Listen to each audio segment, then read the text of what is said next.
something bad to us, we are going to do things to you that have never been done before.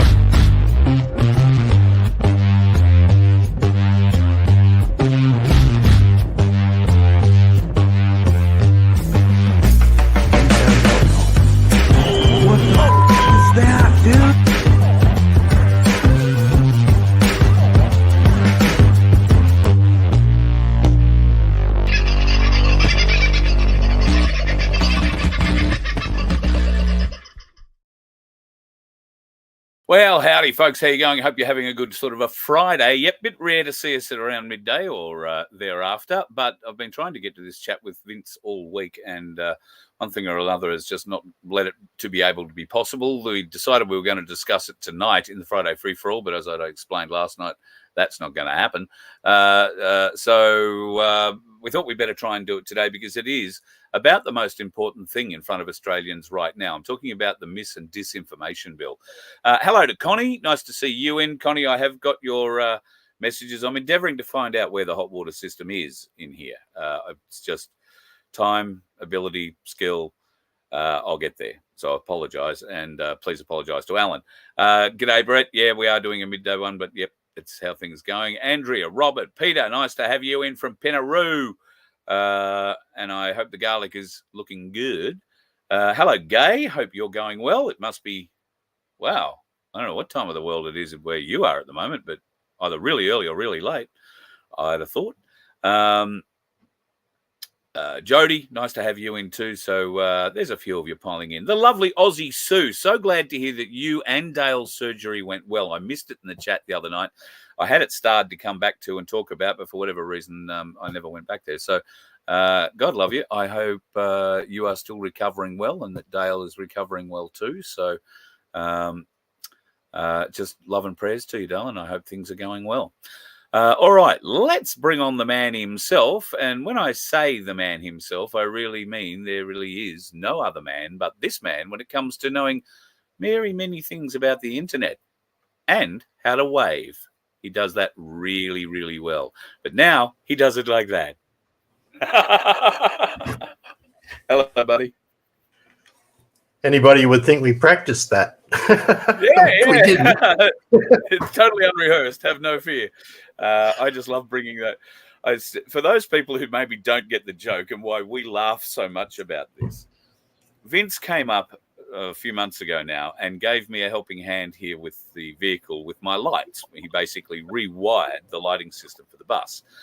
And he's come all the way from where he lives in South Australia to the Gold Coast and out here to Canungra without once ever going and seeing anything on the Gold Coast. We never got off the property really, except to go to the pub at Canungra one night for dinner. So I was determined that Vince should see the beach, and the only opportunity we had was at 4:30 in the morning while taking him back to catch a plane home. So that's Vince. I'll put the picture up again for those of you who don't understand. That's Vince standing on the beach at Burleigh Heads with the Surfers Paradise skyline in the background at 4:30 in the morning, seeing the beach at Surfers Paradise. And what neither of us can figure out, and I guess it's just because I was still asleep, even though I was driving, is that we never did a live from there. We never took a video. We never did anything. So instead, I've got this frozen, blurred hand wave because, Vince is waving in a video, which turns out to be a photo. So that's where all that comes from, in case you're wondering. And you may not find it terribly funny, but we find it friggin' hilarious. So Absolutely. It's a great way. Yeah. All right, mate. Friday, big day. A lot of things going on, and unfortunately, no Friday night free-for-all tonight. I was going to have Tony Alvarez on with us because great friend of the show, Tony, from the Lake Oberon Estate. If you are looking for a place to hold any kind of seminar or work getaway, or just want to take the family for a beautiful country getaway for the weekend, the Lake Oberon Estate.com.au, I think is the website. Tony and his lovely wife, Julie, run that property, and it is an amazing place. We got to stay there ourselves a few months back, and Tony's been able to help me out with the lights on the bus on my last trip down south too, which was just tremendous of him. And he's been made a councillor in the Oberon Shire. He stood up, being one of us, There is quite a few issues facing Oberon, including not the least of which is a wind farm that they're fighting very hard. So Tony has stepped up to join local council and to see what he can do. And I guess he'll get a good look at how the whole system works too. So congratulations to him.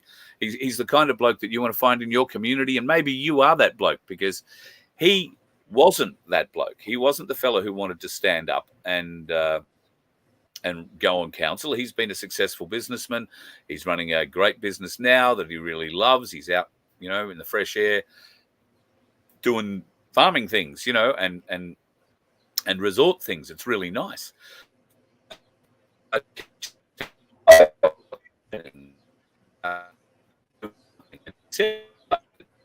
He was motivated by what he's seen here on the Voice of Freedom at times, and that's what's helped him gain the strength to do what he's done. And he won. Now, he said, I didn't win by much. It doesn't matter how much you won by. You won.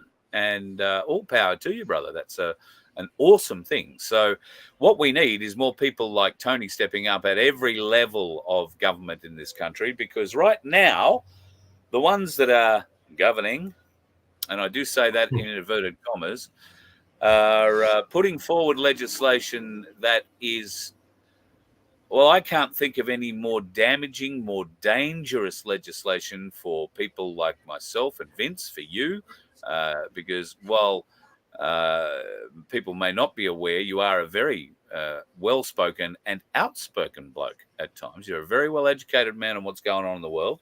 So even having private conversations with people who don't think the same way as us could get us thrown in jail with the dis and misinformation bill that is being proposed to go forward. So do you want to pick it up and just explain what you've done to try and help everybody do their bit to make sure this piece of god-awful legislation never makes it into law? Yeah, well, it's, what can you say about it? I actually can't say anything about it, because if I do, I'll be breaking the law if they bring it in. I can't even comment about the bill. Anything good? Huh? Well, I can't say any. Well, I don't know what is good, what is bad, what is right, what is wrong. Right? What seemed to be wrong is now right, and what seems to have been right is now wrong. So, how do you determine where you put your voice, where you put your comments, what you do? And people don't understand the power of this bill and what they're actually trying to do. One of the things in the bill, mate, it talks about some of the various bits and pieces, but one of the parts of the bill is to cause harm. Okay? That's it, just cause harm.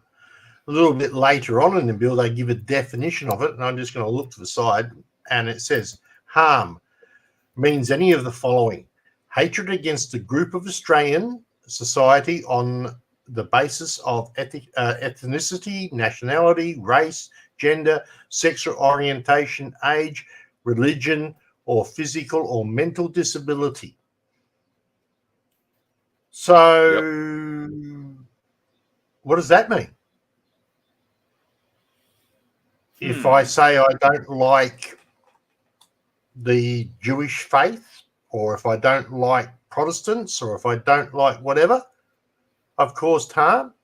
If I accidentally misgender somebody, I've caused harm. 3 years in jail? Come on. Right? That's the type of thing. Disruption of a public order or a society in Australia. So if we, think about that, disruption of a public order or society in Australia. What do we do when we don't like something? We protest. We protest. Right? Now, does that cause disruption to the society? Well, yeah, we block off streets, we make loud noises, right? They're taking away our right to actually protest. And if you're looking for it, it's on page 6, Carl. Yeah, okay. I'm just getting myself. All right, then you've got hang on. I don't think this is the whole bill. I think this is just the exposure draft, is it? Or have you got the proper bill? I've got the Misinformation, Disinformation Bill, reasons and evidence showing the potential risks associated with the proposed new powers. That's probably not the bill itself, so No, I'll that's take not it. the part that I've got. I'll The part take that that I've got is down. only part of the actual bill. I could show it, I suppose. Yeah, can you share? You share it from your end, I can share it. Yeah, give me half a second.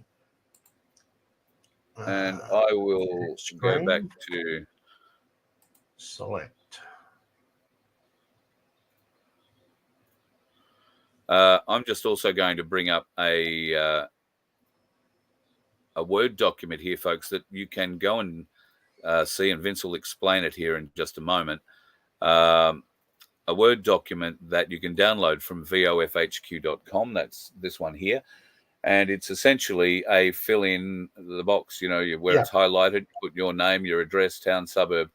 And in the choose a senator, if you click on that, it isn't showing on the screen you're seeing. No, it doesn't show on the stream, unfortunately. But I am seeing a full list of senators to click on. The way it works is everywhere there's a grey section, all you have to do is type in that grey section. So you put your name up, your address, your town, right? The date will automatically populate to the date that's currently on the computer. Not sure why that one says 209. It says the 29th for night, so maybe it doesn't automatically populate. Might have to check that. Yep. But then you can choose the senator. Now, the senators, I could only fit 25 in there in the list. But what we've done is we've aimed this particular letter at the 5 independent senators, and that's not including Rennick, because we already know which way he's voting, right? But the other 5 independent senators are out there who have made a contract with the people to serve the people, and just making that perfectly clear, right? And you choose each one of those. Then you've got the dear senator, blah, blah, blah. Now, you'll see in the middle, there's a section there, fill in here, type in as much as you want. So this is where you can go in and make your comment. Please do fill that part in. Don't just leave it what I've got written there. When you're in there, type in what you want. It will grow and expand as much as you need. And that way it makes each letter individually personal, right? Because you're adding your bit to it as well. Then down the bottom it says, all right, put your signature on it and type your name down the bottom there. Now, there's 2 purposes for this. One is for writing this out in particular is so that we can literally say pick on those 15 senators and send them a registered mail. So actually go to the post office and send it as registered mail that they have to sign for. That way you're definitely getting it on their desk. And if we all do that with heaps and heaps and heaps of letters, that'll be great. You can also send this to them via the email as well. But pretty much guaranteed they're just going to go, another one, box, another one, box, another one, box. Yep. But the registered mail has to be written, it has to be received, has to be logged into their registered mail book, etc., and so on. So that way it gets, if they get heaps and heaps of those coming in, like bag loads, maybe they'll get the message that the people don't want this. Yeah. So, right. Is it worth the point of sending it multiple times via mail? No, I think once is sufficient. Right. Okay. Because you don't think it should be something that we do every day? No. Well, then they'll just bag it after that point. But what we do need is we need 1 million people to send it. Right? Because, it's not just us people who are more critical thinking that are going to be out there sort of fighting this. But there's other people as well who don't know what this means. As I said, harm, accidentally, misgender some transgender person who would prefer to be called a her than a him, or a him than a her.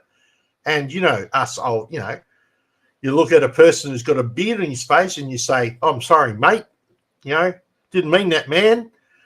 Oh, don't call me man. I'm a woman. Then shave the flipping beard off. Yeah, yeah. Right? So, and that's going to get you into trouble with this legislation, right? Yeah. They're not, and yeah. So, harm to the health of Australia. There's another one. Harm to the health of Australia. Well, let's just go back 3 years. There's plenty of that misinformation, disinformation that's safe and effective out there then from the various people. Now, one interesting point you should note about this bill, there are certain exemptions, like universities, schools, etc., are exempt from giving misinformation. So you can't take them, whatever. But surprisingly enough, the government is not exempt from being misinformation in this situation. Right? Now, what that means is that when they're not in Parliament under their parliamentary privilege, if they say something on the outside, they could be done for misinformation, disinformation. So that sounds good, doesn't it? Except it doesn't work that way. It Why sounds good. Well, I don't think they won't be held to account on anything they say outside the Parliament, though. And if we start bringing them up against it, we will. My question is, right, a fairly simple one. Will the ACMA, which is a government department paid for by the government, be game enough to prosecute one of their parliamentarians who pay their wages? Okay. What do you think the chances are of that? I'm thinking zero. Right? Because they're not going to go after the government because it's paying their own damn wages. So that's effectively that's a free ride. Pete from Pinaroo has a question. Is this sticking our heads above the trench by doing this? Is this fuel to come and get us later? I don't care. Come for me. Just come for me. I don't care. Right? I had this little situation where I'm going to argue that the Australian Constitution didn't exist from 73. And, if that's the case, any judge sitting on there can't judge me because he's in conflict. I proved my case, he's sitting in treason. Right? And even if I don't prove my case, he's still sitting in fear that I do prove my case. Right? Absolutely. So he's in permanent conflict. Yep. So the only thing that they can do is put me in front of a jury of my peers. Yeah. Hopefully they're clear thinking and not bored off. Yeah. No, there is one other thing. They'll kill me. That's the other option. Well, yeah. And I learned something this morning that really scared me. There was somebody in Melbourne who was heavily involved in call it the freedom movement down there in the very early days. And something happened to that person. They wound up in hospital and they couldn't figure out what was wrong with this person. There was doctors and oncologists and, people coming from everywhere trying to figure out what was actually wrong with this person.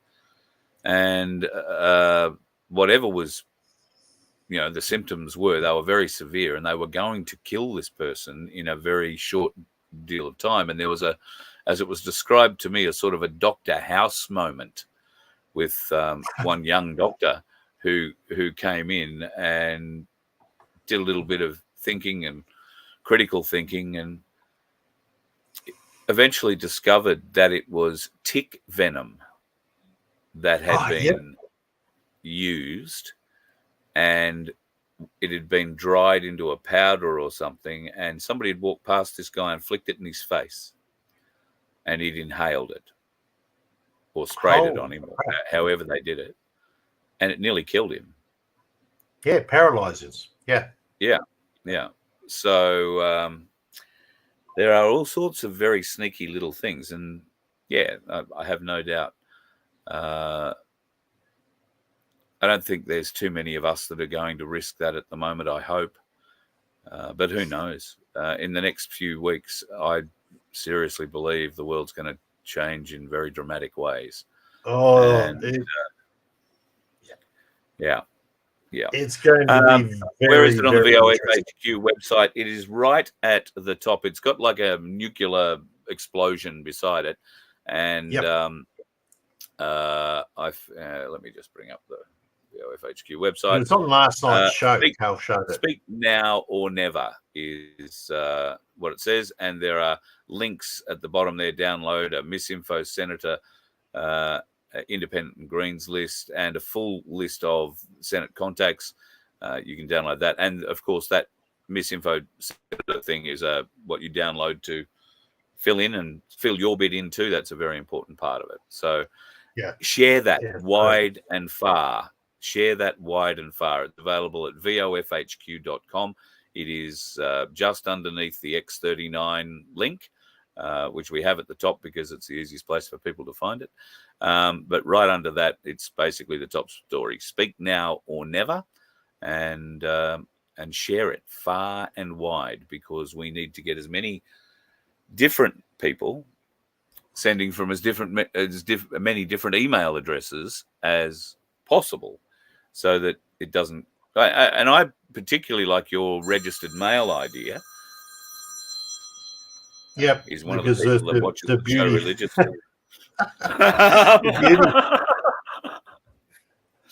The beauty of the registered mail is the fact that they do have to sign for it, right? Make them sign for it. And I'm prepared to spend a couple of bucks. You know, if we've got 15, that's $30. So I'm going to spend $30 to tell these guys who are contracted to represent us to do their job, right, and not allow this to get passed. I mean, although submissions have finished, this has still got to come back and go up to the bill. It's still got to go up to the Senate, and the Senate still has to pass it. Yes. Right? So we can stop it at the Senate. Bear in mind, it was like you say, introduced in the Senate by that Katie Gallagher cow, who didn't even bother coming back for the vote to send it down to the lower house for discussion. I thought that was the digital ID bill. I beg your pardon, it was too. I'm getting confused. There are so many crooks in the Labor side of politics, so they all blend into one. Indeed. Indeed. Yeah, I do apologise. It is going to come, and it's going to try, and it's going to take out sites like us, registered news, whatever. Independent journalists won't be allowed to say anything. We won't be able to criticise. If we want to do fluff pieces that follow their narrative, we won't get touched. But if we actually want to do something called debate in this society, right, and some of the best ideas come from discussion and debates. Absolutely. Right? And if we can't debate something, if we can't raise questions, then where are we?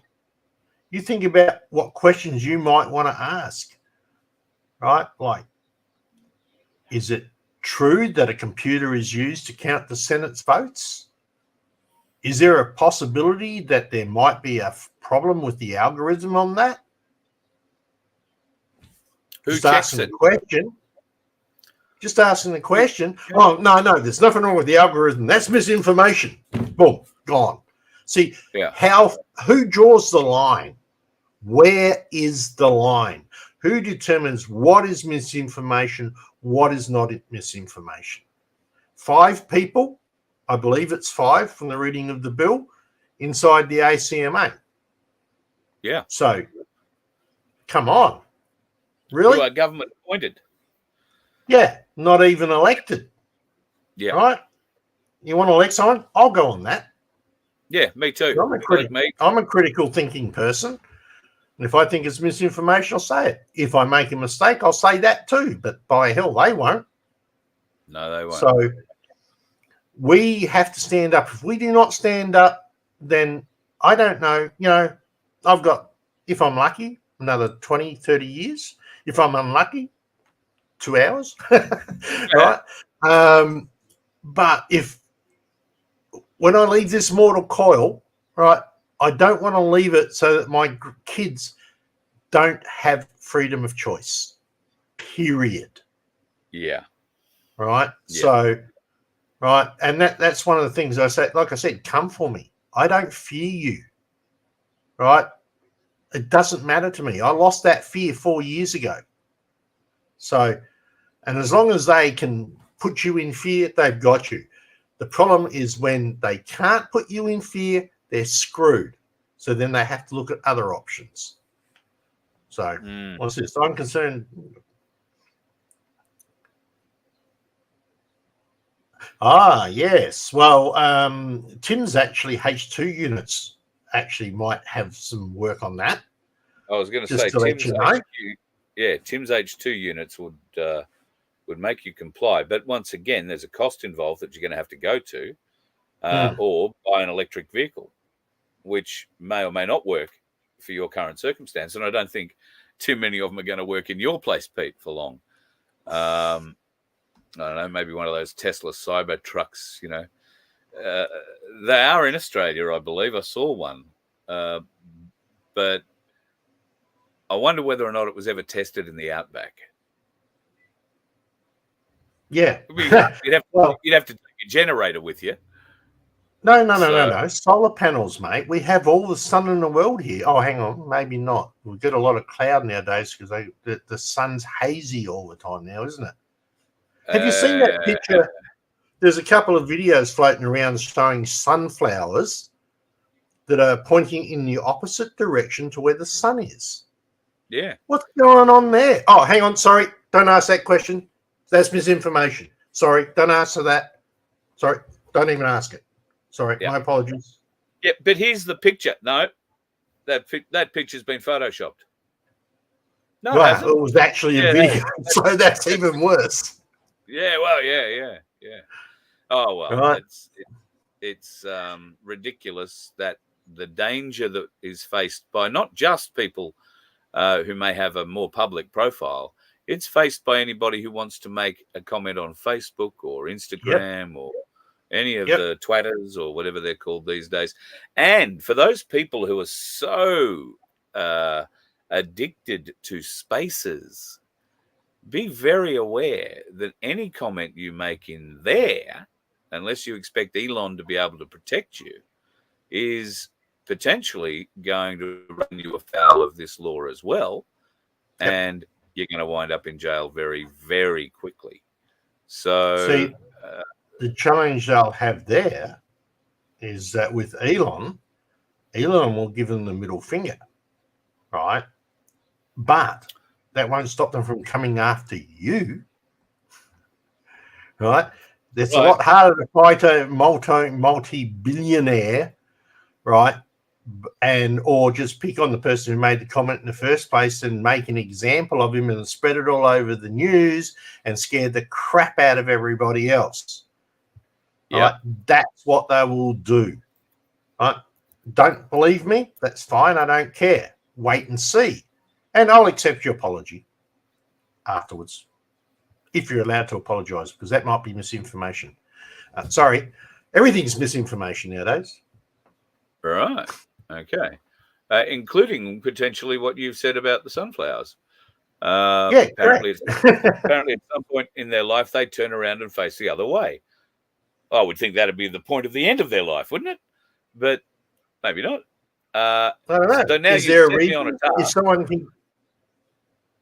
can give me a logical reason?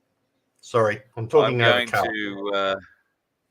Actually, I know what I should do. I should just do a little search for the life cycle of a sunflower. Yeah. And while you're at it, and we're talking about misinformation, did you see that subject was actually brought up in the vice president's debate? And all I get is a lot of nice pictures. So I'll do that. I'll do that a bit later. Oh, hang on. What is the life cycle? Begins and ends with seed. Seed is planted, germinates, grows to maturity, and then flowers. Isn't that good? What are the 4 stages of sunflower? Vegetative phase, reproductive phase, a period of ripening, and a sentience or dieback. Okay.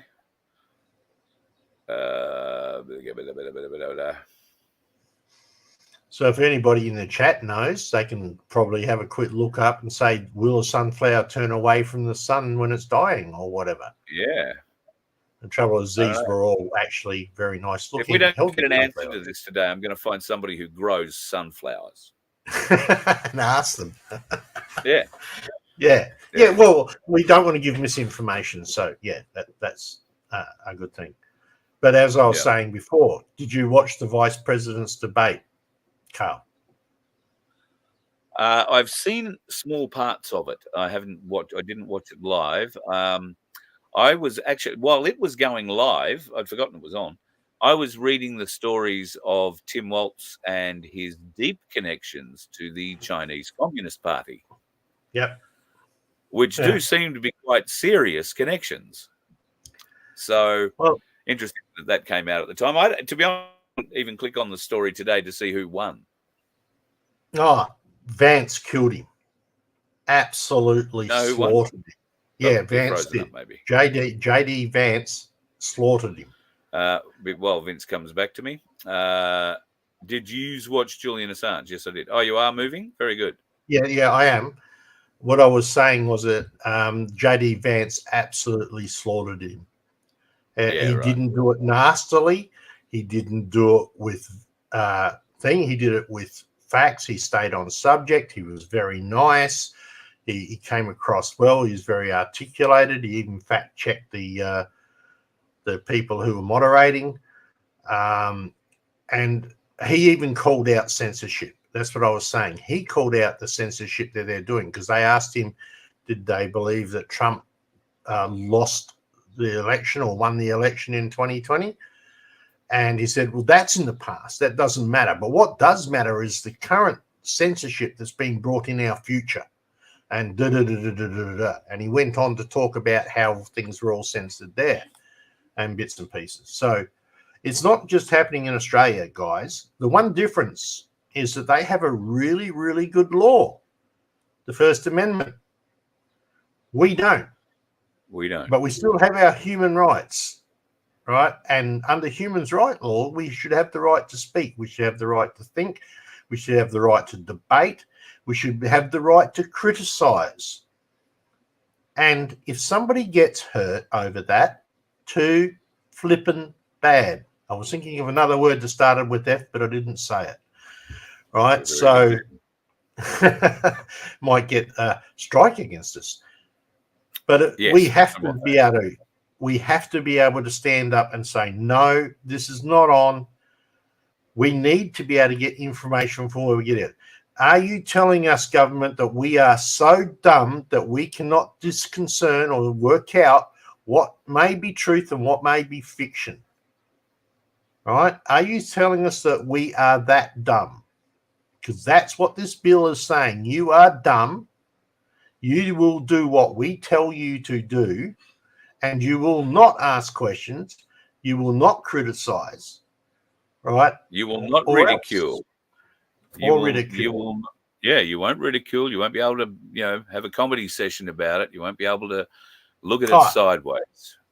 Satire and comedy is to somewhat exempt. Somewhat, yeah. Yeah. I think right. I think that'll depend entirely on who controls the judge in the court that they haul you in front of. Yeah. Or what sort of deal you're prepared to plead guilty to. Because these days in courts, the prosecutors, if you call up and ask a public prosecutor what their job is, they'll tell you that their job is to get as many convictions from the cases that come across their desk as possible. That isn't their job, or it shouldn't be, but that's what they've been trained to do. Their job is see a brief and go for a conviction. Their job should be seeking justice and looking at the brief and everything else before anything else. Yeah. And unfortunately, these days, they don't. They view it from a conviction perspective. What are the prospects of a conviction? There could be a bit of a reason for that. I have heard, not saying this is factual or correct, But I have heard that they get a percentage of the conviction penalty. Yes, I have heard that too. Now, whether that's true or not is another question. But that would be one question we won't be able to ask if this bill passes. No, exactly right. Exactly right. Because it would be misinformation. They would say it's misinformation. How can we prove it's misinformation? How can they prove it's misinformation? Yeah. What is misinformation? The cow flew over the moon. That's misinformation. Well, I don't know. Has Elon put a cow in a spaceship yet? Yeah. He had one glued to the dash of the Tesla he launched, didn't he, or something? Oh, right. Well, then the cow has flown over the moon. Jails are big business, and jails in this country these days are run by Serco. What well-known person owns a considerable portion of Serco? Isn't that Murdoch? Globally. No, it's not Murdoch. Oh. Somebody based in the UK. No, you're going to have to tell me. Prince William. No, really? Prince William is essentially the owner of Serco. Well, you know what that means, don't you? We are still a colony of the Great Britain because they've still got a serious convicts. Yeah. So nothing much has changed in 224 years, unfortunately. Doesn't seem that way. Matter of fact, it's going back the other way, back to chains and balls around the legs and, yes sir, no sir, 3 bags full, sir. And no power, no communications. No. Absolutely. We're coming for Unbelievable. you. Interesting, too, that a lot of people now are finding the truth out about land and their ownership of it. It seems that you own the first 6 feet of it, about enough to bury a pool into. But if a mining company has surveyed your area, and Pete from Pinaroo will tell you that a couple of years ago, there were survey planes flying around a number of regional areas, South Australia, New South Wales, Victoria, Northern Victoria particularly, and a lot of areas in New South Wales. And now the mining companies have rights to whatever's 6 feet deeper on your property. So they can mine or undermine your property, your land, at will. They don't have to ask permission. They can just tunnel clean in under it. And if they can find a block somewhere where they can, start their own little pit, and they can buy acreage, they'll just dig it all out, turn it into an open cut. So think about that when you're sitting on land that has minerals underneath it.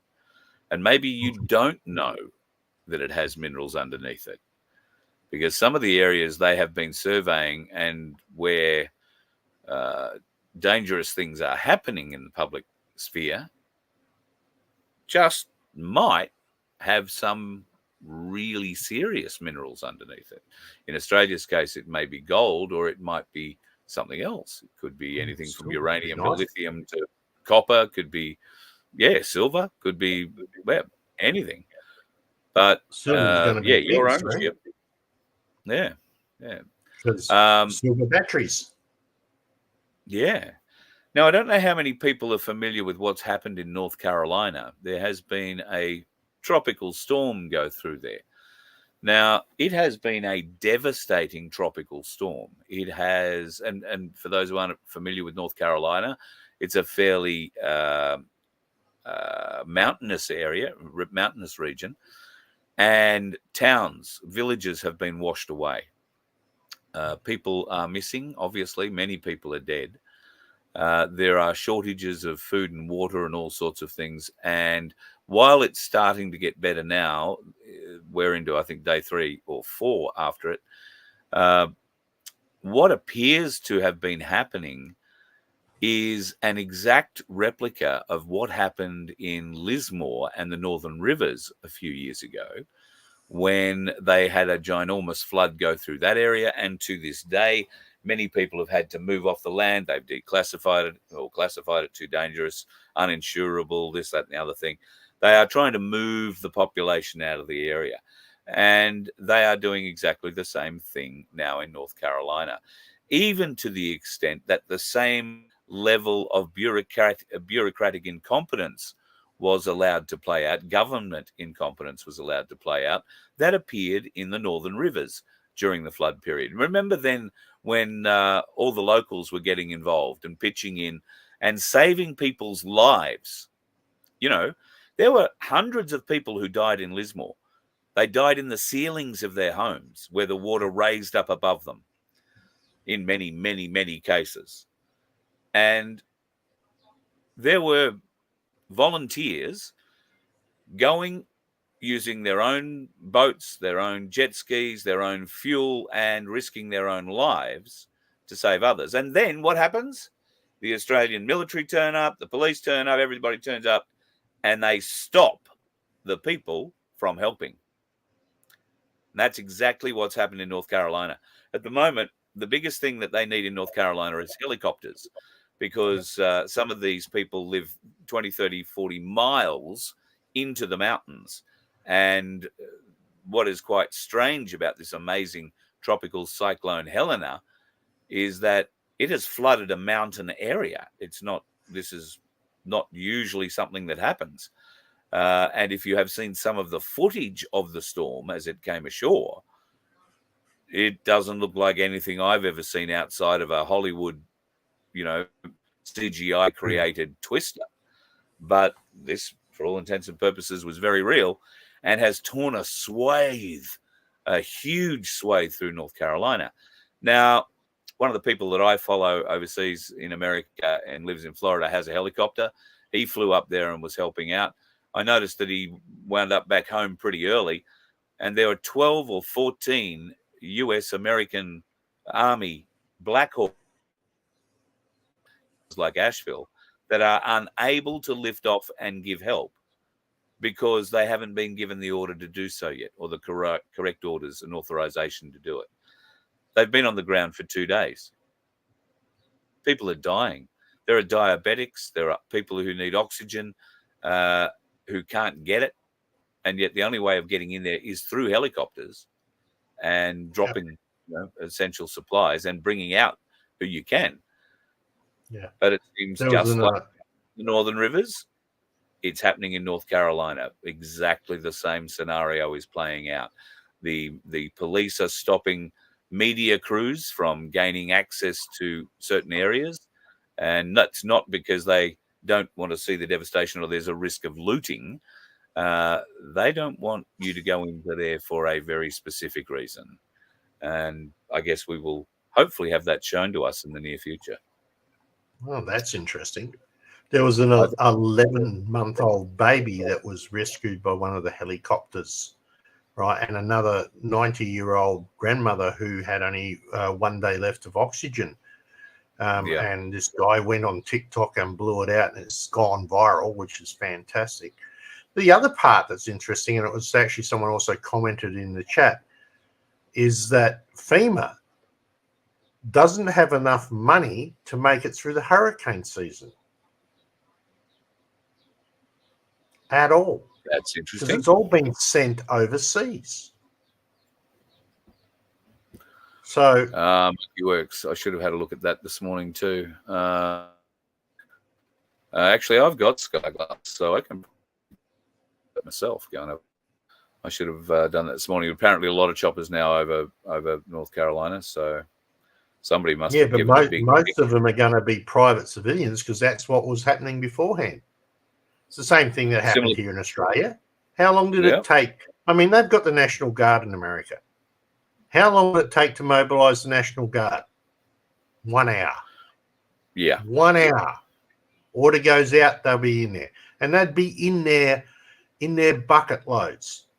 And they're needed. When the roads have got mountains of sand on them that are 6 freaking feet high. Yeah. Yep. Not much you can do. Not much you can do. Not All much right. we can do here. No. No, offer our prayers, and if you happen to know anybody over there who's got a helicopter and can go and help, then let them know their help is drastically needed. I guess the biggest cost in all of that is fuel, and maintenance on helicopters doesn't come cheap. So about the money, your fuel, I think in most cases will be looked after. But a bit like here, I think they eventually got a fuel dump from the government that allowed them to fly. But by the time that had been organised, they weren't really needed anymore here in Australia. I know that Trevor Hendy and a few other guys hired choppers out of here and were just flying food and water constantly down into those areas in the Northern Rivers in the first few days. But once the government arrived, they were pretty much told to piss off. So, and then, well, obviously, not too many helicopters from the government turned up to a few days later. So we've all seen evidence of. Sorry, Cal. Speaking of fuel, just got another question popped into my head. Who's been buying fuel lately at about $1.55? $1.69 it is. $1.69 it is here at the moment, or $1.70. Okay, so here's my question. Do we still have a war in Ukraine going? We do, apparently. Do we still have a war in the Middle East going? I've been watching pictures of it this morning. Okay. Isn't that the reason that we were paying $2.20 to $2.40 for fuel because of those wars? But they're still going. So why is our fuel suddenly so cheap? Just asking the question. Think we've been scammed there? Scammed? Skimmed? Take a little bit off the top? I hear you what you're saying. Yeah, but we won't be able to do that because that'll be misinformation. Ain't that the truth? So make sure you go and download the appropriate paperwork off vofhq.com, folks. Vince has put a bit of work into all of that, so it makes it very, very easy for you to send it, print it out, and please, by all means, email them all. But if you can send a few registered mail to these senators, there are, I think, how many on the list? 15, I think you've chosen. Which yeah, 15. I got to be honest, I don't give us much hope of getting anything out of the Greens, even though they're talking it up at the moment. So is Jackie Lambie, saying, I don't like the look of this and I don't like the look of that. Well, she's just, waiting. She's got a hand stuck out waiting for the opportunity to wrap it around something they'll offer her in return for her vote. Yeah, and so of the Greens. So I think there are 5 or 6 on that list that should be targeted. And if you're struggling to figure out something to put in the fill in your bit here bit, can I suggest that you make it very clear how important it is that this legislation doesn't get through? And the only way it will get through is with the support of those particular independents, right? That's the only way it's going to get through. So we will know their names. We will know the names of the people that do this to all of us. Yep. And they will be remembered, but not in the way that they think. Make it very clear that you and everybody else you know from now until eternity will know that senator's name in disgust because they deserted the Australian people at what I believe is one of the most important times in our history. Make them responsible for their vote. And as Vince's letter says, as our representative is your contractual duty to put forward our views and wishes in the way we want the government to run and to what laws should be enacted. That's a very powerful opening sentence. So please thank you, go Cal. and do that. Ads. Petrol prices fluctuate through supply and demand chains. Well, you're kind of half right. Petrol prices or oil prices fluctuate because of OPEC's control of the market and whether they decide they're going to want another Lamborghini this month or a Ferrari, or they're happy with a Toyota. And I shit you not, it is almost like that. Our prices here are set through Singapore for whatever reason. Now, there is a reason for that because the fuel we get comes from Singapore, right? Now, there is the supply chain you might be talking about. Our supply chain to Australia is strangled if it is blocked from Singapore. What would it take the Chinese to block the fuel ships? And we get them on the east coast of Australia 4 times a week. Big fuel ships. And they pull into different ports. So there could be more than 4 a week. But I know back during the COVID era, I was delivering the crude ships in various parts of Queensland, from Gladstone to Mackay to Townsville and Cairns. And they were, shift changes, if you like. Guys have been on the boat 9 or 12 months, and then they get to go home for 3 or 4 months. So those boats are continually going to and from Australia, delivering millions of litres of fuels. What happens when that stops? We have 3 refineries in this country, 3. And I don't think any of them are actually refining anything for us. We have huge oil reserves. The Mooney oil fields in South Australia are phenomenal in their capacity to produce. I think somebody told me that they found a field that is capable of producing over 1,000 barrels a day by itself, enough oil to keep Australia secured. Have secured fuel reserves for hundreds of years if we chose to use it that way. But no, what do? We close down refineries. Well, the people don't. The people don't. No. The Greens get involved and government gets involved and common sense goes straight out the friggin' door. And, anyway. I've been watching Pauline Hanson on X. Very entertaining. I'm not sure what she's been doing on X, but I am enjoying the One Nation cartoon series. They have really nailed it this year with their writing. It's spectacular. And I hope to hear and see a lot more of it regarding the Queensland election, which is coming up at the end of this month. There is some interesting things I was discussing with Darren Bergworth about the Queensland writ this morning. If any of you are interested, go and try and find and have a look at the Queensland writ, compare it to some from years past, and see whether or not you see anything different in it. There are some different things happening at the moment in the world, things that might indicate the White Hats are not only real, but doing some pretty amazing strategic things. And Israel will be last. We're leaving Israel till last was always the message.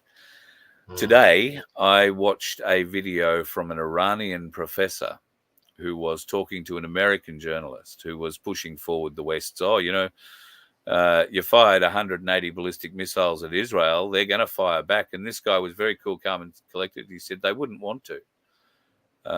He said, Iran will decimate Israel. Make no doubt about it. He said, it is not a state. It is not a nation state. It is a regime. And while it may have access to what it thinks are a large amount of weapons, he said, Israel has no understanding of what Iran has and is capable of. Iran has, and I'm quoting him here, has countless underground bunkers full of missile silos.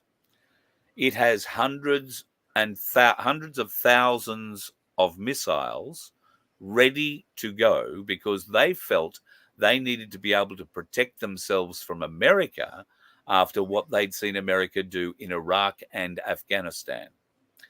So they have been building weapons, quite significant weapons that are fast enough to defeat the Iron Dome for a very long time. Now, does Israel have enough balls or stupidity to fire a nuke into the Iranian oil fields?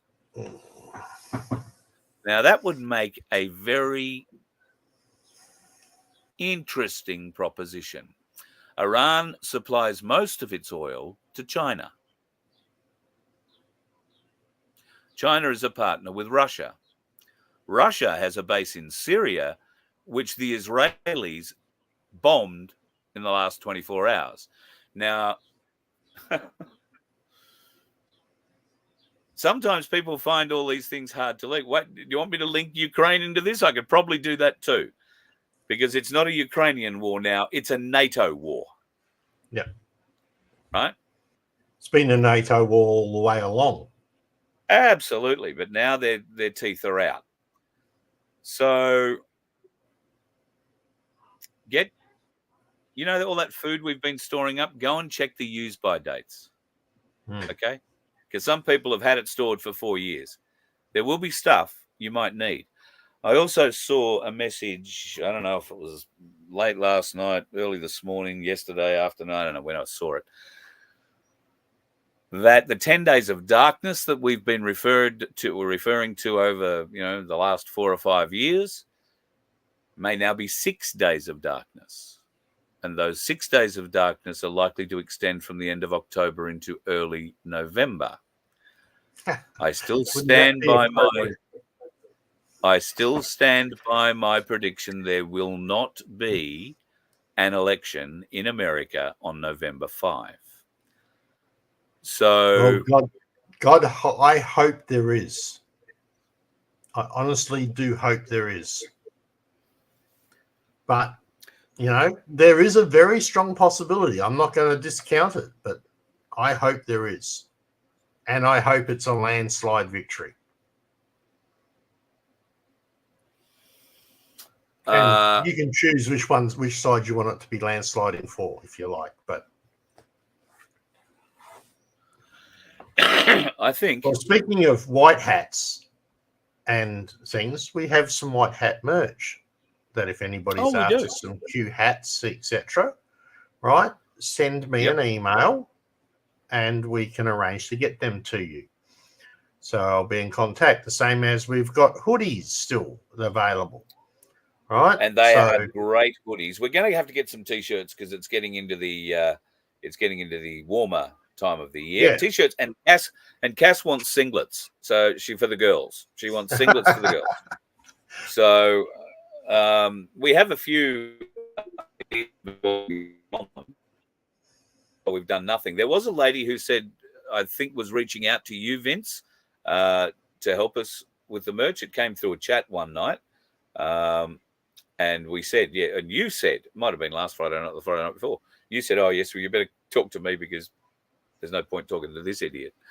Have you spoken to her? Maybe she can help us. All right. So she was like a graphic artist or something. And so all we really need to do is come up with a few things. And I'm quite happy to put some memes on shirts and that kind of stuff to keep us going. If you would like to have something that either helps us with the Voice of Freedom or FBN, which I believe the Freedom Broadcasting Network is starting to just tick away in the background. I know they haven't uploaded anything recently, but I'm going to an event this evening where I'll have the opportunity to talk with some political movers and shakers. Ordinarily not my kind of event. They are serious political people. And I've schooled him. I schooled him. Earlier today, I said, Carl, go there and interview them as if you're FBN. If you want to do your opinion piece, you can do that on VOF. But FBN is a good place to get some of the other sides of the story. Because we've always said that we will do both sides of the story on FBN. That's why you'll see a flat Earth thing up and a round Earth thing up, right? Because both sides of the story. Here's some evidence this way, here's some evidence that way. So Carl's going to try and be a good, solid reporter and get us some interviews. And if he doesn't, then I'm going to have to fly to Queensland and kick him up the butt. Actually, I'll just wait till he comes to Victoria. That'll be easier. Yeah. So you drowned me in the Murray. Thanks. I'll endeavour to do my best tonight, and those interviews will go up over the course of the next week or so. And I think, well, you're right. FBN has to be a place where many different views, political and otherwise, can be put forward, and let the people discern for themselves. While the Voice of Freedom has a definite slant towards me and my opinions and, you know, what my interests, FBN can't be. And I'm looking for more people who can go to these sorts of events, because I'm not completely sure that I am the right person to be put forward at all of them. And I think we need different faces on FBN.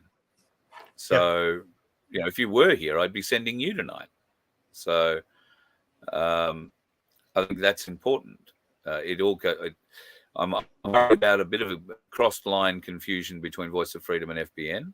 And I'm going to get a mouthful of abuse from many, many people because of the people that you will see on FBN that I will talk to. I'm prepared to take the abuse. I don't care. I'm not endorsing anybody. All I am doing is giving you the opportunity to judge for yourself. And hopefully I can ask some questions that are useful in bringing forth an answer that helps you decide whether or not, whether it's a genuine, fully fledged political party or an independent. I hope the questions I can ask can give you answers to help you discern what's best for your vote, if you have to vote, and what you're going to do to try and change the country. There is somebody who just put up here before, we've got to support One Nation. Well, I got hung out to dry because I talked to Malcolm Roberts, and I came out and said I would support One Nation in the Queensland election. Well, if you're going to vote, make it, try and put more independents or One Nation, who, as far as I'm aware, are the only party running somebody in just about every electorate. What we need to do is break the balance of power. And some people are arguing that, you know, One Nation isn't the party to be given that power, if you like, of breaking. But who else then? I don't see enough other people standing up as independents to be handed that power. So what do you do? Can I have a comment here? Yeah. All right. I look at it this way. All right. Just a bit of logical thinking on my behalf. Right. We've got idiots that we know can't run the government that are already trying to do that. You have a shot at it at anybody for saying support One Nation or support independence, etc. Are you doing this from an emotional basis, or are you doing it from a logical basis? Because if you're doing it logically, then you would be voting for those independents and One Nation, because we already know logically the other two parties or three parties have failed. So logically, what is your choice? It's either don't vote at all, and then you've got no right to say a damn thing about what happens. Right. Right. Or vote for the corporate government, and at least try and get somebody who's got a little bit of teeth bite in them that actually says stuff and does it. You might not always agree, but hey, if we can get the balance of power, that's one step closer to getting back our freedoms. All right. So that's just my point. Do it. You've got a choice. Either emotional. Yeah. Either emotionally or logically. You take your pick. Which one are you? Are you a critical thinker or are you an emotional mess? Sorry, if you don't like that, tough titties. Okay, that's my piece. Whoo! Vince is on it this afternoon, folks. I'm sorry, I'll never have him on at midday again. Clearly, 6:30 at night, the pacemaker's wound down a little bit, and you don't get quite as edgy. But no, mate, get into it. Good man. All right, I think we've run over an hour now, and I don't think we intended to go anywhere near that long to begin with. No. So you must have other computers to go and fix. Oh, you do. You've got mine to go and fix. So we're going to shoot off. My computer has been doing an awful lot of very strange things the last 3 or 4 days, if I'm honest. So Vince and I are now going to, well, when I say Vince and I'm going to sit here and watch Vince take control of my computer, do whatever the hell he wants to it. But hopefully we'll fix all that up and get it. Obviously, Victor loves your terminology, mate. Tough titters are better than soggy ones. Love it. Someone also put up about V-neck. I gather that's a V-neck shirt, something like this. Is that right? Yeah. I think it was. Yep. Jody Ray. Oh, Ray. V-neck, yeah. Yeah. So like this, is that right, Jody? Like this type of V-neck with a pocket. So you want a pocket on the side here or this side. Just let us know. Send me an email with the description. Good on you, Jody. Yeah, Vince at vofhq.com. We'll get him. And Rennick's going for a talk in October in Harvey Bay. And you're going along to ask him some questions. Why don't you film that for us, Jody, and send it to us? We have a place you can upload it, don't we, Vince? Config. Yes, we do. Not config. Contrib.vofhq.com. Contrib, as in like contribution or contribute, yes. But contrib at contrib.vofhq.com. Tim, I think you've got some video that you were going to upload, and I haven't told you yet, Vince, but keep an eye out for Tim's video there. He's got something very interesting he wants to show us. And if you then please put it in that box, contrib.vofhq.com. And thank you to the morons that keep trying to send the spam through. Vince's, well, you're a legend, that's all I'll say. Delete. You know, if you're a Doctor Who fan, I'm just cybermenning them. Delete. Very good. Cybermen were my favourites in Doctor Who. When I say that, they sort of scared me the most when I was a little kid. I mean, I'm going back to when John Pertwee was Doctor Who and Tom Baker. You're showing your age, Carl. You're showing your age. I can actually remember the guy. I can remember the guy before John Pertwee. So can I. All these episodes by So are you. So just be careful. All right, it's been a wonderful Friday afternoon chat, folks. If you're getting an early one in this afternoon, enjoy a drink and launch your way into what is a long weekend in Queensland and New South Wales. Double demerit points on the roads, and South Australia. And South Australia. Okay, yep. Cool. Don't forget Monday. Monday is going to be a big day. Now we're going to. Monday's got basically lives from 9:30 in the morning. If everything goes to plan, I will be having Michael Engerman from Ainsley Bullion on the show 9:30 Monday morning. I can't tell you why, because it's a secret until Monday morning. But if you are, I'll say it has something to do with. No. I'm just showing silver, Bob's, right? Good. Look. Right, they're Bob's, but it has nothing to do with Bob's, Byron Bay Bob's. I can't tell you why, but Peter Grace, you'll be interested in this.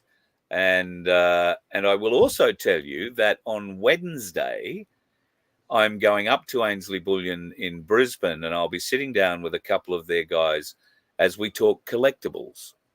So Right. if you are thinking of or are remotely interested in bullion collectibles, and I know Pete from Pinaroo has a bit of an interest, there are a few others in the chat who have an interest in collectibles, then this could well be something of interest to you. And I will be putting all that up on the FBN website once I've recorded it. So it probably won't go up until next weekend, but or sometime before next week. I'm not recording it until Wednesday, so it's the first time we've done it, but we plan on doing it on a regular basis, maybe once a month, and we'll be able to highlight what's new in the collectible world, what's buzzing in the collectible world, and a little bit of collectible news. It may not be an hour long, it might be only 15 or 20 minutes, might be half an hour. We'll just see how long it goes. But I'm really looking forward to seeing some of this collectible stuff that is on offer. Not just exclusively, but there are certainly some exclusive items to Ainsley Bullion, and I'm looking forward to helping you guys see those. So you have a great weekend, mate. Oh, didn't finish talking about Monday. So a lot of stuff going on with Ainsley, but 11:30. Oh God, and this is now when it gets 9:30 Queensland time for Ainsley Bullion's thing, which is 10 o'clock my time, 10:30 Victoria, New South Wales, and 7:30 Tassie, in West etc. Australia. So, and 2 hours. Yeah. Right. Yeah. So that's happening at those times. And then at 11:30 Queensland time, which is 12 o'clock South Australia, 12:30 Victoria, New South Wales, Tassie, and I think Northern Territory. Yeah, Northern Territory. Right. And then Western Australia 2 hours earlier again, 9:30. We will have Bob back on. And Vince is going to join me for this show. Now, there is a reason Bob doesn't show his face. There will be a time where Bob will show his face. But right now, he has chosen to keep his face out of it. We don't alter his voice at all. But you will be able to ask Bob all sorts of questions about his remote viewing past and about remote viewing in general. You won't be able to ask him. This isn't like going to a psychic and asking for a reading, okay? So there'll be none of that in the show. So if you're thinking that's what it might be, don't get your hopes up. And as you've heard for yourself last time we spoke with Bob, he's not practicing at the moment because he has been ill, and doing what he does has a certain level of danger, and it does take a certain toll on his body and system. And it's very dangerous to do while you're not in, a reasonable state of health. So I still think it will be an immensely interesting chat. And Vince is joining us because I'm not going to be able to keep track of all the questions. You can see that I struggle sometimes here. If you see me looking this way, it's because I'm looking in the chat and I'm scanning things very quickly to see what I can throw up. I don't want to pay the disrespect of Bob to be distracted by what I'm reading there, because I am a man. I can only do one thing at a time. I either read or listen or talk. I don't do all three at the same time. I'm just incapable. So I need Vince to help me with the questions. So Vince will be quizmaster, and Bob is really looking forward to this. I was talking to him the other day, so very excited. And that will be on a Rumble only. He was taking the Mustang for a drive without me there for a minute, but that's not the case. Right. It was a very large cement truck. So Rumble only. Yeah, it'll be a Rumble only chat. 11:30. If you haven't got the times, go back and watch them. Anyway, next Monday at 11:30 Queensland time. We'll have Bob on, and we'd love to have your questions for him. We can't do it in the evening, unfortunately. Bob works at night, and because of the time zone differences and everything, it makes it a little harder. So we have to do it at that time. So if you can join us, great. If you want to email a question, maybe you can email it to myself or to Vince. Maybe best email it to Vince. Within the subject line, put Q4B. Yeah, or Bob, and he'll be able to. Vince will be able to put a box up, and so all the emails for questions for Bob can go in there, and we'll fight our way through them on Monday, just before lunch. in Queensland anyway, just after lunch in Victoria, South Australia, New South Wales. No, South Australia will be right on lunchtime, beg your pardon, but just after lunch in Victoria, New South Wales, Tasmania. Northern Territory, I don't think anybody cares what the time is. And in Western Australia, it'll be 2 hours earlier. Yeah. See that? He's arranged it so he can starve me again. I don't mind if you bring on your salad sandwich for lunch, mate. Hey, listen, do you know what? Oh, that sounds a bit indulgent. I will share it. I feel a bit silly. I stood on a set of scales this morning. I haven't stood on a set of scales in a while, like probably 6 or 8 months. Okay? The last time I stood on those scales, I weighed a bit over 11 kilos more than I did today. So I'm 11 kilos lighter than I was 6 to 8 months ago. Excellent. And I described this to Cass, which probably wasn't the right thing to do. I said, I feel like a lady. And she said, what? I said, I just don't have anything that fits.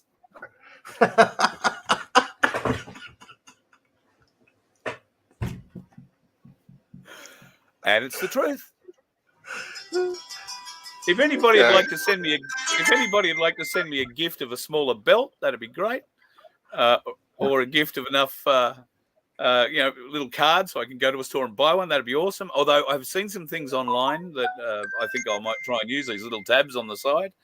But I've got my pants, my clothes are falling off me. I find myself increasingly going to the tracksuit pants and the drawstring because I can keep doing the thing up tighter. So I'm a little chuffed about it. Did I cut out carbohydrates, says Paul? No. Well, yeah. I stopped eating chips. I mean, packets of chips. And he cut a lot of timber. So that's what he was cutting. That's why. Yeah. I've been swinging chainsaws and, actually, I think one of the biggest things that helped me is climbing up and down out of the tip truck, because it's like a 10-ton truck, and you've got to climb up past it. It's like a mountaineer, and you've got to be a mountain goat because the door doesn't open from the outside, so you've got to climb up and around it, reach through the window, unlock it, and then not swing on the door as it opens. So there's a bit of exercise. There isn't an automatic release for the dump on it, so you've got to climb out, unhook the tailgate, climb back up in, raise the bucket, put the bucket back down, climb back out, hook the tailgate back up again, climb back in, drive off, go and get filled up again. So to dump one load is like 4 or 6 times in and out of the bloody truck. So I expect to be going to mountain goat school anytime soon. But anyway. Yep.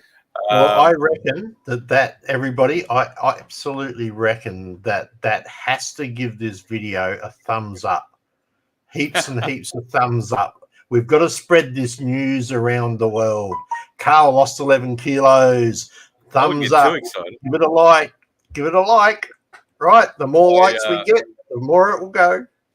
Yeah, very true. I don't know why you would be interested in my weight loss story, but if you are, then I've got to say I'm quite surprised. There is an opportunity for me to try something, a weight loss thing, which, funnily enough, only came up today. It's part of the reason why I got on the scale. But it's a drink, and I'm starting it just to see what it does for me. Now, if it works for me, I'm going to tell you about it. And I mean, you essentially, Vince, I think you're perfectly proportioned in the right areas. But But No, I if still it works need for to put me, a few kilos to lose. well, if it works for me, I'm going to share it with you, all of you. It'll be up to you whether or not you want to try it. It'll be a bit like the LifeWave thing. All care, no responsibility, but the greatest wish that if it works for you or it works for me, that it works for you. So I'll give it a good go on your behalf. If you're like me, you carry a few extra kilos and you'd like to lose them, or you're a bit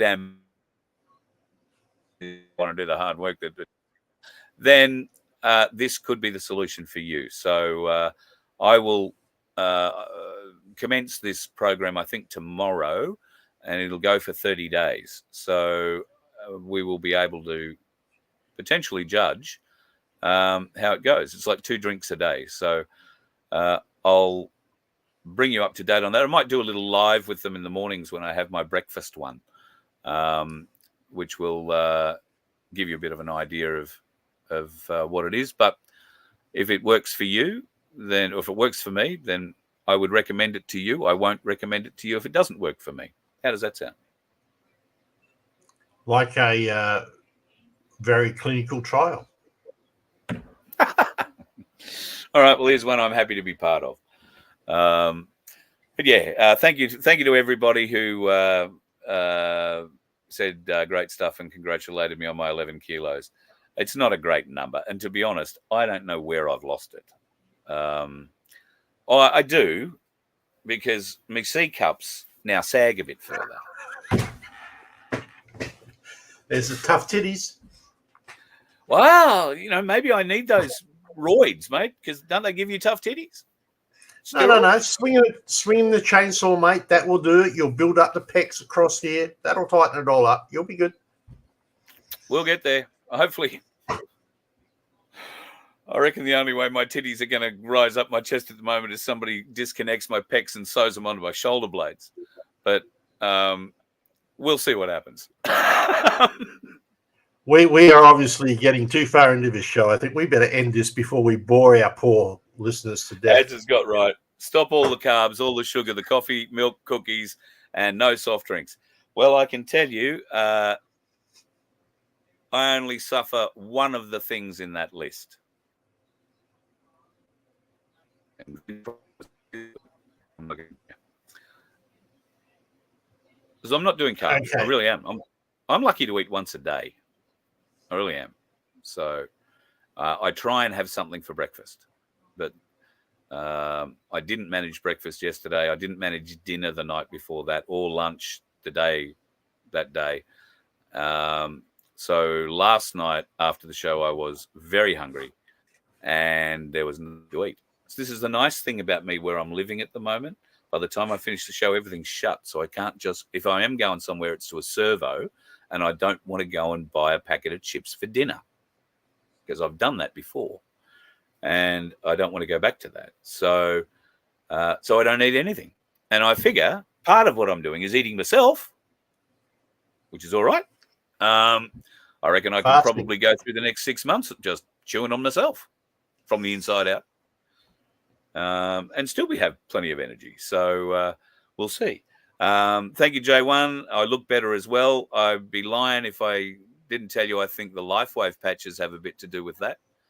The LifeWave patches clear up the skin for me. I suffer from oily pockets. Around here, I get these tiny little oil sacs and pussy bloody things. Patches clears all that right up. It clears my skin up really well. And I do believe, as shocked as I was, that they make me look younger. I can literally see changes in my face after a week. If I've been wearing them every day for a week, I can really see changes I can't explain in my complexion, in my color, in the tightness of my face. And who knew I could put tightness in my face in one bloody sentence? I mean, that's a lady thing. I mean, it's not something I'm normally into, but I'm just trying to explain. I'm beginning to wonder about you now because you've got nothing that you can wear, and now you're getting tightness in your face. Yeah, okay. Well, I wonder if I can start a rumor. Given that Pete's come out that my chainsaw ballet is working well and nothing's fit, I can tell you that the chaps I bought to save my legs from a misadventure with the chainsaw, they fit. But I've got nothing else that fits terribly well. So that would make me a butt-naked wearing chap wearer. Yeah, I knew that was coming. And I think that has problems. That well, I think you could phrase that better too, my friend. But on that note, we will leave for a long weekend.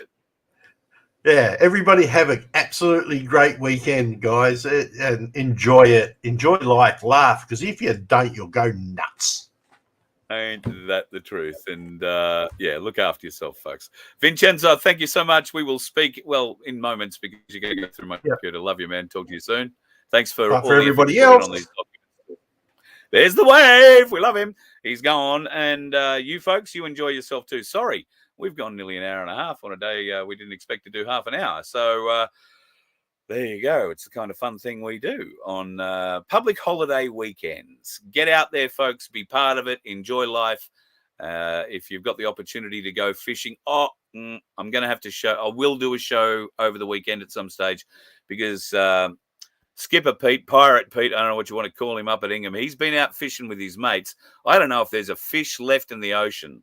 Those boys have had a blinder, and I'll show you some of it in the next show. I've emailed them to myself. I'll hopefully get the pictures soon. So, yeah, good on you, Pete. I wish I was up there on the reef catching them with you, mate, but I'm not much of a fish catcher or eater when it comes to it.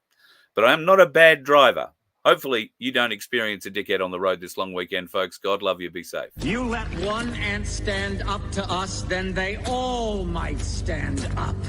Those puny little ants outnumber us 100 to 1. And if they ever figure that out, there goes our way of life. It's not about food.